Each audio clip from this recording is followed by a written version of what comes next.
Good morning students, welcome to my channel Vigyan world.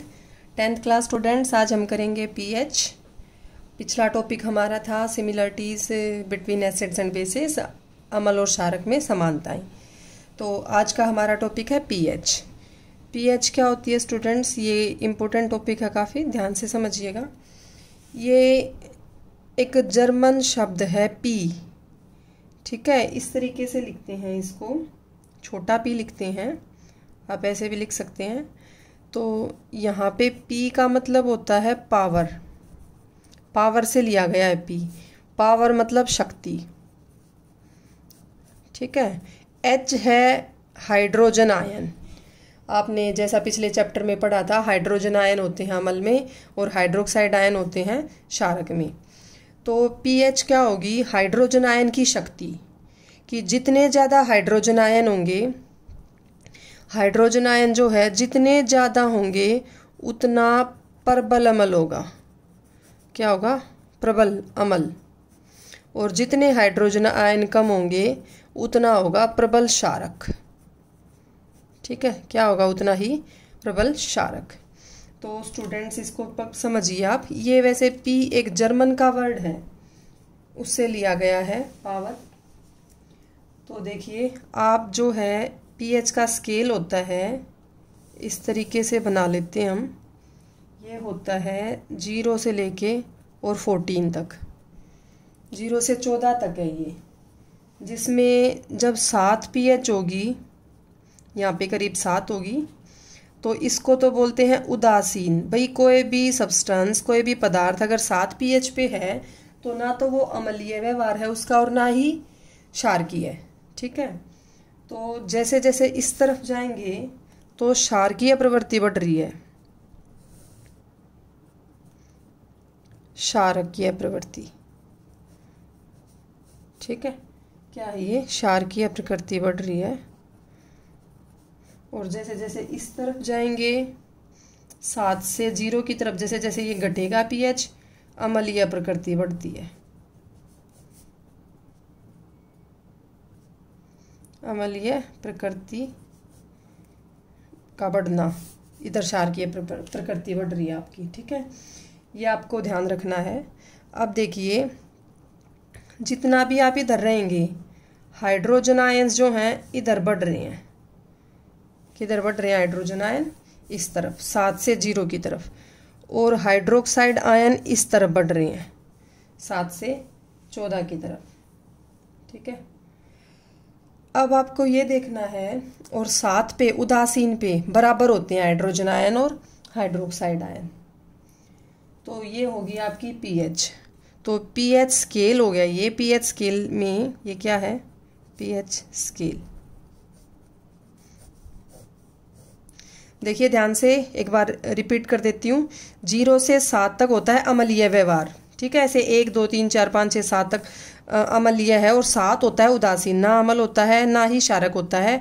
और इससे ऊपर 14 तक होती है क्षारकीय प्रकृति। तो जितना ज़्यादा पीएच होगी, पीएच मान लो 8 है तो क्षारक है, पीएच 10 है तो और प्रबल क्षारक है, पीएच 13 है तो और ज़्यादा प्रबल क्षारक है, ठीक है। ऐसे ही 6 पीएच है तो अम्ल है वो, 5 पीएच है तो और प्रबल अम्ल है, 1 पीएच है, 0 पीएच है तो सबसे ताकतवर अम्ल है। तो इस तरफ अम्लीय प्रकृति बढ़ती है, इस तरफ क्षारकीय प्रकृति बढ़ती है। क्यों? क्योंकि इस तरफ हाइड्रोक्साइड आयन बढ़ रहे हैं, 7 से 14 तक बढ़ेंगी, और 7 से 0 तक हाइड्रोजन आयन बढ़ रहे हैं, तो इस तरफ बढ़ेंगी। तो एक और बात पूछी जाती है, क्या हाइड्रोक्साइड आयन होते हैं 0 से 7 तक? हाइड्रोक्साइड आयन होते हैं स्टूडेंट्स, लेकिन बहुत ही कम। ऐसे ही इधर 7 से 14 तक हाइड्रोजन आयन होते हैं बहुत ही कम, क्योंकि जैसे जो ये आपके क्षारक हैं, तो क्षारकों को पानी में घोलेंगे, जैसे NaOH मैंने बताया था, तो ये NaOH पानी में घोलेंगे क्योंकि विलयन होता है इनका। तो हाइड्रोक्साइड आयन को भी ऐसे एक्वस लिखेंगे, मतलब जल है उसके साथ, तो जल में हाइड्रोजन आयन भी होते हैं, इस वजह से हाइड्रोजन आयन इधर भी पाए जाते हैं, ठीक है। OH आयन इधर नाम मात्र ही होते हैं, बहुत कम, लेकिन थोड़े बहुत हाइड्रोजन आयन इधर भी पाए जाते हैं। तो ये था आपका पीएच स्केल। इसकी सहायता से हम पता लगाते हैं कि किसकी कितनी पीएच है और वो अम्लीय है कि क्षारकीय है। जैसे यहाँ पे उदाहरण ले लें हम, जैसे हाइड्रोक्लोरिक एसिड है, हाइड्रोक्लोरिक अम्ल, तो उसकी पीएच सबसे कम होती है, 0 के आसपास होती है उसकी पीएच। ऐसे ही NaOH जो लेंगे, NaOH की 14 के आसपास होती है। तो ये सबसे ताकतवर, सबसे प्रबल अम्ल है। और ये क्या है प्रबल, ये है प्रबल अम्ल और ये है प्रबल क्षारक। ठीक है, ये देखिए स्टूडेंट्स, ये आपको दिखाया हुआ है। ये क्या है, जैसे मैंने आपको बताया था लिटमस पत्र आता है, ऐसे ही पीएच पत्र भी आता है। पेपर होते हैं, कागज होता है एक प्रकार का, जिस पे मतलब सभी प्रकार के जो इंडिकेटर हमने पढ़े थे वो मिला दिए गए होते हैं, उससे उनसे बना होता है ये। तो इसमें हम क्या पता लगाते हैं पीएच पत्र से कि किस विलियन की पीएच कितनी है। तो उस पीएच पत्र को उस विलियन में डुबो देंगे। विलियन को लिया, किसी भी चीज़ में किसी भी विलियन को लिया हमने और पीएच पत्र को इस विलियन में डुबो देंगे। उसके बाद सूखने के बाद उसका रंग देखेंगे कैसा रंग आया है। तो करीब करीब ऐसे रंग होते हैं। जितना ज़्यादा लाल रंग होगा उतना ही प्रबल अम्ल होगा, 0 की तरफ उसकी पीएच होगी। जितना ज़्यादा नीला रंग होगा उतना ही प्रबल क्षारक होगा, 14 के आसपास उसकी पीएच होगी। और हरा रंग करीब करीब उदासीन पे बनता है, 7 के आसपास। ठीक है, इसके आसपास 5-6 पीएच पे यह पीला पीला सा रंग होता है और नारंगी सा आगे बढ़ता चला जाएगा और 0 की तरफ लाल रंग आएगा। तो ऐसे ही यहाँ नीला हरा सा होता है 9-10 पीएच के आसपास, और ऊपर की ओर जितना जाएंगे 14 की तरफ नीला रंग बढ़ता चला जाएगा। तो इधर क्षारक है, इधर अम्ल है, 7 पे है उदासीन। ठीक है, जैसे इन्होंने उदाहरण दे रखा है जठर रस। जठर रस होता है जो हमारा उसमें बनता है, अमाशय में जो रस बनता है। ठीक है, जो अमाशय में बनता है लगभग उसकी 1.2 पीएच होती है, मतलब बहुत प्रबल अम्ल होता है वो। नींबू के रस में 2.2 पीएच होती है, ये भी काफ़ी बड़ा अच्छा अम्ल है। शुद्ध जल पानी जो होता है 7, और जो हमारा रक्त है, खून है, वो भी करीब करीब 7.4 पीएच। उदासीन पे आते हैं ये दोनों। Milk of magnesia, milk of magnesia होता है स्टूडेंट मैग्नीशियम हाइड्रोक्साइड। क्या होता है ये, मैग्नीशियम हाइड्रोक्साइड। इसका इस्तेमाल किया जाता है एंटासिड की तरह, एसिडिटी को कम करने के लिए, अम्लता को कम करने के लिए इसकी गोलियां दी जाती। इनो वगैरह जो हैं उनमें अक्सर मैग्नीशियम हाइड्रोक्साइड होता है। मिल्क ऑफ मैग्नीशिया 10 पीएच होती है इसकी। ये अम्ल को क्या कर देता है, ये न्यूट्रलाइज कर देता है उसे। ठीक है, उदासीन बना देता है, दोनों मिलके उदासीन पे आ जाएगी पीएच। सोडियम हाइड्रोक्साइड है जिसकी लगभग पीएच कितनी है, 14 के आसपास। तो ये पीएच पत्र में कुछ ऐसे रंग आते हैं। आपसे पूछा भी गया है, जैसे ये ऊपर सारिणी दी हुई है, ये सारिणी देखिए स्टूडेंट्स, ये इन्होंने कुछ विलियन दिए हुए हैं बुक में। ठीक है, और ये आपके लिए क्रियाकलाप है, एक प्रयोग है जिसमें आपको क्या करना है, पीएच पत्र की सहायता से इन सब का पीएच चेक करना है। पीएच चेक करके फिर आपको पदार्थ की प्रकृति बतानी है कि वो अम्ल है या क्षारक है। ठीक है, तो ये पीएच पत्र का जो रंग आएगा वो कैसे आएगा, वो तो आप उसमें डुबो के देखेंगे तो, और सूखने के बाद चेक करेंगे तभी आपको पीएच पत्र का रंग मालूम होगा। उसके हिसाब से पीएच निकलेगी, उसके हिसाब से प्रकृति पता चलेगी। लेकिन ये तो अभी हम करके नहीं दिखा सकते। ठीक है, तो ये लेबोरेटरी का काम है पीएच पत्र की सहायता से रंग का पता लगाना। लेकिन मैं आपको वैसे आइडिया दे देती हूँ कि जो लार होती है मुंह में जो बनती है खाना खाने के पहले, वो भी क्या होती है, एसिडिक होती है, अम्लीय होती है। करीब करीब 6.8 उसकी पीएच होती है। और व्यवहार कैसा होता है इसका, अम्लीय। ठीक है, अम्लीय व्यवहार होता है। लेकिन खाना खाने के बाद, जैसे हमने खाना खाया, थोड़ी सी पीएच बढ़ जाती है, 7 के आसपास हो जाएगी इसकी, और ये हो जाती है उदासीन। आप देख पा रहे होंगे स्टूडेंट्स, इसे उदासीन पीएच होगी। नींबू का रस देखो, नींबू का रस यहाँ आपका भी दिया हुआ था, इधर भी दिया हुआ था इसमें पीएच पत्र में। तो नींबू का रस की लगभग 2.2 पीएच होती है, और ये किस में आता है, अम्लीय में। ठीक है, और जो रंग रहित वातीय पेय हैं, ये क्या होते हैं रंग रहित वातीय पेय, इनको बोलते हैं एरेटेड ड्रिंक्स, कार्बोनेटेड, क्योंकि इनमें कार्बन डाइऑक्साइड होती है। जैसे आपकी ये इस टाइप की जो कोल्ड ड्रिंक्स हैं, कोका कोला वगैरह, इनको बोलते हैं रंग रहित वातित पेय। तो इनकी पीएच ये होते हैं स्टूडेंट क्षारकीय स्वभाव में। तो जो इनकी पीएच है 10 के आसपास होती है, और ये है क्षारकीय। गाजर का रस जो है ये कैसा होगा, अम्लीय होगा, 6 पीएच है और अम्लीय होता है, 6 के आसपास होती है इसकी। और कॉफ़ी जो है, कॉफ़ी मतलब इसके आसपास होती है, उदासीन के 7-8 ही पीएच मानते हैं इसकी, लेकिन थोड़ा क्षारकीय में ही आएगा कॉफ़ी का। टमाटर का रस, टमाटर में आपको पता है स्टूडेंट्स टार्टरिक अम्ल होता है, तो टमाटर की पीएच भी 5 है, और ये अम्ल इसमें प्रेजेंट है, अम्ल इसमें विद्यमान होता है, तो अम्लीय स्वभाव है इसका। ऐसे ही जो टैप वाटर है पानी, वैसे तो पानी की मैंने आपको बताई 7 होती है, लेकिन वो 7 होती है शुद्ध जल की, जो बिल्कुल साफ सुथरा जल लेंगे आप, ठीक है। डिस्टिल्ड वाटर बोलते हैं, डिस्टिलेशन जिसका किया गया हो, ठीक है। तो जो नल का जल है वो थोड़ा सा क्षारकीय होता है स्वभाव में, 8 pH है, ठीक है। उसके बाद NaOH मैंने आपको बताया ही था, NaOH की 14 pH होती है, और HCl की भी मैंने आपको बताई थी 1 pH होती है। तो ये क्षारकीय होता है NaOH, और HCl क्या होता है, अम्ल होता है, ठीक है। तो इस तरीके से, और रंग जो है आप लेबोरेटरी में चेक करके ही पता लगा सकते हैं। तो ये होगी आपकी सारिणी, थोड़ा आपको आइडिया होना चाहिए किस प्रकार के विलयन की कैसी प्रकृति होती है। तो स्टूडेंट्स ये आपको समझ आ गया होगा। पीएच काफ़ी इजी टॉपिक है, 0 से 14, 7 पे उदासीन, 7 से कम अम्ल और 7 से ज़्यादा क्षारक। देखिए स्टूडेंट्स, ये हो गया हमारा पीएच स्केल। उसके बाद दैनिक जीवन में पीएच का महत्व पढ़ेंगे हम, क्या हमारी जो डेली लाइफ है उसमें पीएच का कोई रोल है। वही पीएच या साइंस में तो हम पढ़ रहे हैं केमिस्ट्री में, तो हमारी जो दैनिक जीवन में क्या मतलब है, इससे कोई इसका वास्ता पड़ता है कि नहीं पड़ता है। तो इसमें जैसे सबसे पहले आता है कि जो पौधे हैं, पेड़ पौधे हैं और पशु हैं, जीव जंतु हैं, उन पर क्या कोई प्रभाव पड़ता है पीएच का। तो स्टूडेंट्स मैं आपको बता दूं कि ज़्यादातर जो जीव जंतु हैं या पेड़ पौधे हैं, जैसे हम अपनी भी बात करें तो हमारा शरीर अक्सर जो है 7 से 8 पीएच के आसपास, या 7.8 पीएच कह देते हैं, इतनी पीएच पे कार्य करता है, ठीक है। तो हमारी जो ज़्यादातर शारीरिक क्रियाएं हैं, गतिविधियां हैं, वो इतने कार्य पर होती हैं, ज़्यादातर जो अभिक्रियाएं हैं, ठीक है। तो बहुत सारे जीव जंतु इसी पीएच रेंज में काम करते हैं। लेकिन अगर ये पीएच किसी भी वजह से हमें कम मिलती है तो वो अम्लीय प्रभाव नुकसान करेगा। जैसे हम पढ़ते हैं अम्लीय वर्षा, आपने 9वीं में भी शायद पढ़ा हो, और नहीं तो अब पढ़ लीजिएगा। अम्लीय वर्षा क्या होती है, जब ऐसी बारिश जिसमें जो पीएच है, पीएच आपकी 5.6 से कम हो जाए, 5.6 से भी जब कम पीएच होगी ना बारिश के पानी की, तो उस बारिश को बोलते हैं अम्लीय वर्षा। क्या बोलते हैं उसे, अम्लीय वर्षा। वैसे मैंने आपको बताया शुद्ध पानी की 7 होती है, लेकिन 5.6 से कम होने पर अम्लीय वर्षा कहलाती है।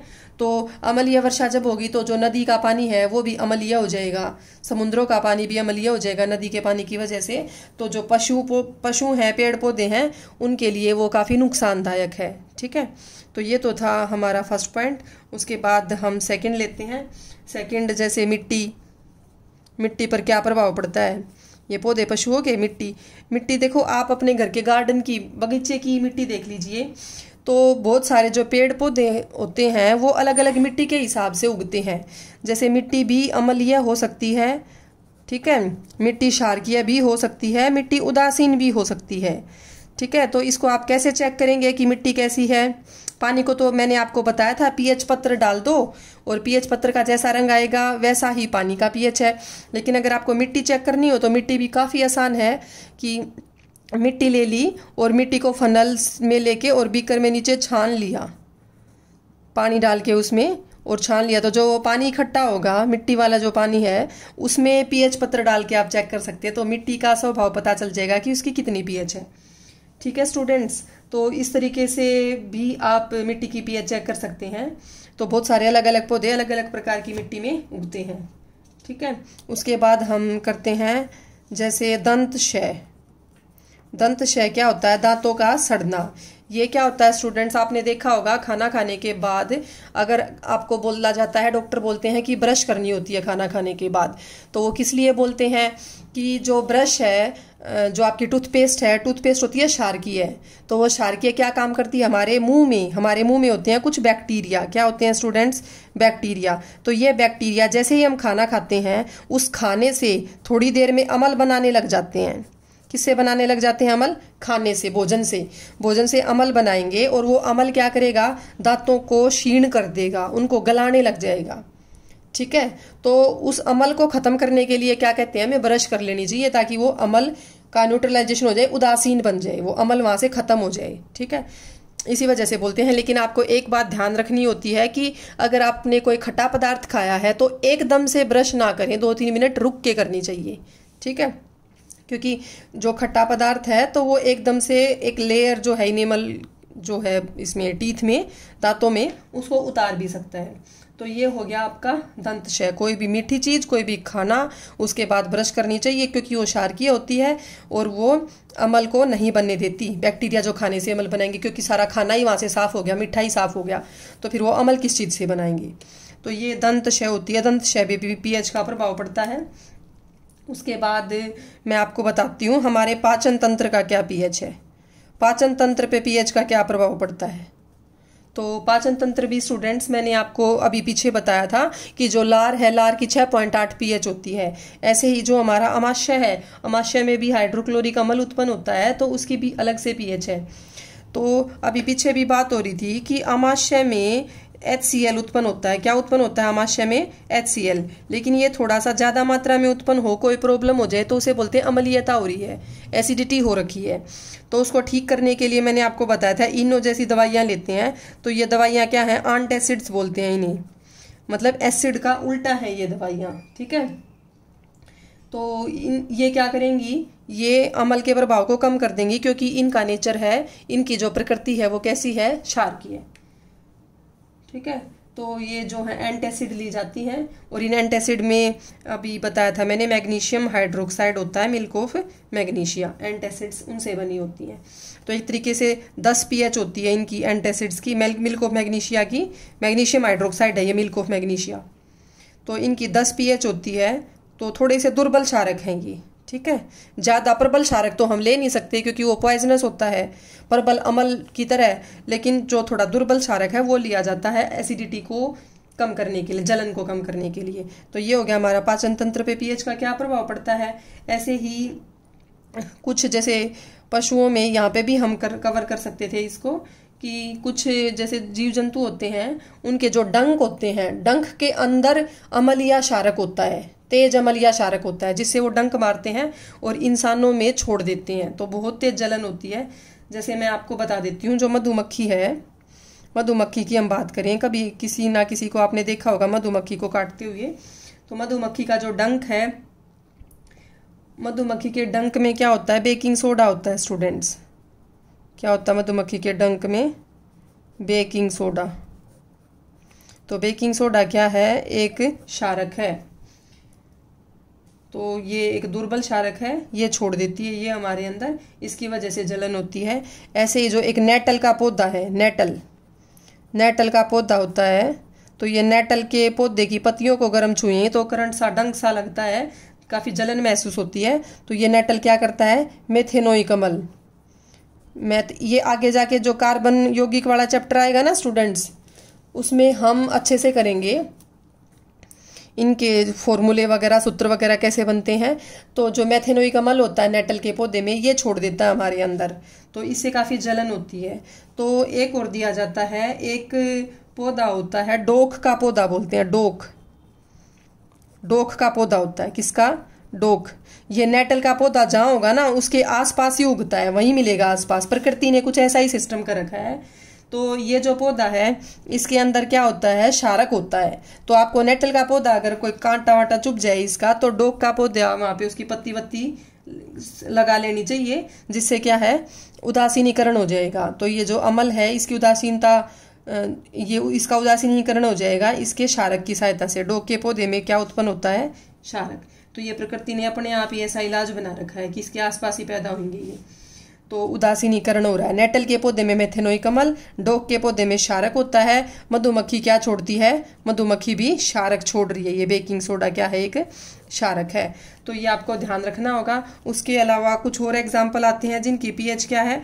जैसे देखो स्टूडेंट्स, आप घरों में इस्तेमाल करते हो सिरका में होता है एसिटिक अम्ल। अलग अलग अम्ल हैं, मैं आपको ये सारिणी दिखा देती हूँ। इसमें क्या है देखो, कुछ दिए हुए हैं प्राकृतिक स्रोत, और उनमें दिया हुआ है कि कौन सा अम्ल होता है। सिरका घरों में इस्तेमाल होता है एसिटिक अम्ल, संतरे में सिट्रिक अम्ल, इमली में होता है स्टूडेंट्स टार्टरिक अम्ल, ये याद रखना है आपको। टमाटर में ऑक्जेलिक अम्ल होता है। कौन सा होता है टमाटर में? ऑक्जेलिक अम्ल। खट्टे दूध या दही में लैक्टिक अम्ल, नींबू में सिट्रिक अम्ल। सिट्रिक अम्ल देखो संतरे में भी सिट्रिक है, नींबू में भी सिट्रिक है, खट्टे हैं दोनों, लेकिन टमाटर में ऑक्जेलिक है। और चींटी का डंक, नेटल का डंक, इनमें मैंने अभी आपको बताया, नेटल के डंक में मेथेनोइक अम्ल, और डोक के पौधे में होता है क्षारक। और मधुमक्खी के भी डंक में क्या होता है, क्षारक। तो ये था स्टूडेंट्स हमारा आज का पीएच का टॉपिक। इसके 1 2 3 4 प्रिय प्रश्न हैं, इनको देख लेते हैं फटाफट। आपको 2 विलियन दिए हुए हैं, ए और बी। ए की पीएच है 6 और बी विलियन की पीएच है 8। तो आपसे पूछा गया किस विलियन में हाइड्रोजन आयन की सांद्रता ज्यादा है। तो स्टूडेंट्स हाइड्रोजन आयन मैंने बताए थे 0 से 7 तक ज्यादा होते हैं जहां पे अम्लीय प्रकृति हो, तो इसमें हाइड्रोजन आयन ज्यादा होंगे 6 पीएच वाले में, ए में। फिर पूछा हुआ है कि कौन सा अम्लीय और कौन सा क्षारकीय। ओब्वियसली ए जो है पीएच 6 वाला है वो अम्लीय होगा और ये क्षारकीय होगा। अगला प्रश्न है हाइड्रोजन आयन की सांद्रता का विलयन की प्रकृति पर क्या प्रभाव पड़ता है। बिल्कुल पड़ता है स्टूडेंट्स, जितने ज्यादा हाइड्रोजन आयन होंगे विलयन उतना ही अम्लीय होगा, जितने कम हाइड्रोजन आयन की सांद्रता होगी विलयन उतना ही क्षारकीय होगा।